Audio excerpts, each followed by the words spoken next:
ಅವನ್ನೆಲ್ಲ ಬಡ್ಡಿ ಸಮೇತ ಕ್ಲೋಸ್ ಮಾಡ್ಕೊಟ್ಟಿದ್ದೆ. ಉಳಿತಾಯ ಕೊಡಿ ಅಂತ 4 ತಿಂಗಳಿಂದ ರಿಕ್ವೆಸ್ಟ್ ಮಾಡ್ತಾ ಇದ್ರು, ಉಳಿತಾಯ ಕೊಡ್ತಾ ಇಲ್ಲ. ನಾನ್ ಕ್ಲೋಸ್ ಮಾಡೋಕ್ಕಿಂತ 3 ದಿವಸ ಹಿಂದೆ PRK ಮೊತ್ತ ಕ್ರಿಯೇಟ್ ಆಗಿತ್ತಂತೆ, ಅದು ತುಂಬ ಕೊಟ್ರೆ ನಿಮ್ ಉಳಿತಾಯ ವಾಪಸ್ ಕೊಡ್ತೀನಿ ಅಂತ ಹೇಳ್ತಾ ಇದಾರೆ. ಇಲ್ಲಿ ಸಂಘ ಬಿಟ್ಟಿದ್ದೀರಿ, ಲಾಭಾಂಶ ಕೊಡಿದ್ರೆ ಹೇಳ್ತಾ ಇದಾರೆ. PRK ಮೊತ್ತ ಏನಿದೆ ಅದನ್ನ ತುಂಬಿಕೊಡ್ಬೇಕಂತೆ, ಇಲ್ಲ ಅಂದ್ರೆ ನಾನು ಉಳಿತಾಯದಲ್ಲಿ ಕಟ್ ಮಾಡ್ಕೊಡ್ಬೇಕಂತೆ. ಅವರು 4 ತಿಂಗಳಿಂದ ಅವ್ರ ಆಫೀಸಿಗೆ ಅಲಿತಾ ಇದ್ದೀನಿ. ಬೇರೆ ಸದಸ್ಯರನ್ನ ಸೇರ್ಪಡೆ ಮಾಡಿ ನಿಮ್ಮ ಉಳಿತಾಯ ನೀವು ತಗೋಬೇಕು ಅಂತ ಹೇಳ್ಕೊಟ್ರೆ. ನೋಡಿ, ಅವತ್ತಿಂದಲೇ ನಾವು ಹೇಳ್ತಾ ಇದೀವಿ, ನಿಮ್ಗೆ ಉಳಿತಾಯದ ಹಣ ಸಿಗಲ್ಲ, PRK ಬಾಂಡ್ ಕೊಡೋದಿಲ್ಲ, ಈ ತರ ಎಲ್ಲ ಕಲೆಕ್ಷನ್ ಮಾಡ್ತಾರೆ, ನಿಮ್ಗೆ ಮೋಸ ಆಗ್ತಾ ಇದೆ. ಸ್ವಸಹಾಯ ಸಂಘಗಳಿಗೆ ನಿಯಮ ಇದೆ RBI ಡಾಕ್ಯುಮೆಂಟ್ ಬೇರೆ. ನಾವು ಎಲ್ಲಾ ವಿಡಿಯೋದ ಕೆಳಗೆ ಡಿಸ್ಕ್ರಿಪ್ಷನ್ ಅಲ್ಲಿ ಹಾಕಿದ್ದೇವೆ. ವಾರದ ಬಡ್ಡಿ ಕಟ್ತಾ ಇದೀರಾ ಧರ್ಮಸ್ಥಳ ಸಂಘದಲ್ಲಿ, ನಿಮ್ಗೆ ಇದು ಇರುವಂತದ್ದು ತಿಂಗಳಿಗೊಮ್ಮೆ ಇಲ್ಲಾಂದ್ರೆ 3 ತಿಂಗಳಿಗೊಮ್ಮೆ ಕಟ್ಲಿಕ್ಕೆ ಇರುವಂತದ್ದು. ಮೈಕ್ರೋ ಬಜೆಟ್ ಕಟ್ಟಿದ್ದೆ ಸರ್, ನಾ ಕಟ್ಟಿದ್ದು 3 ಕಂತಾಗಿತ್ತು.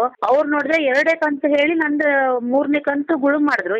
ವಾರ ಬಡ್ಡಿ ತಗೊಳ್ತಾರೆ, ಆದ್ರೆ ಸ್ಟೇಟ್ಮೆಂಟ್ ನಮಗೆ ತಿಂಗಳಿಗೊಮ್ಮೆ ಕೊಡ್ತಾರೆ. ತಿಂಗಳಿಗೆ 2 ದಿವಸ, 2 ವಾರ 3 ವಾರ ಆದ್ಮೇಲೆ ಕೊಡ್ತಾರೆ ಅವ್ರು. ಬ್ಯಾಂಕಿನಿಂದ ಅನ್ನೋದಕ್ಕೆ ಯಾವುದೇ ದಾಖಲೆ ಇಲ್ಲ.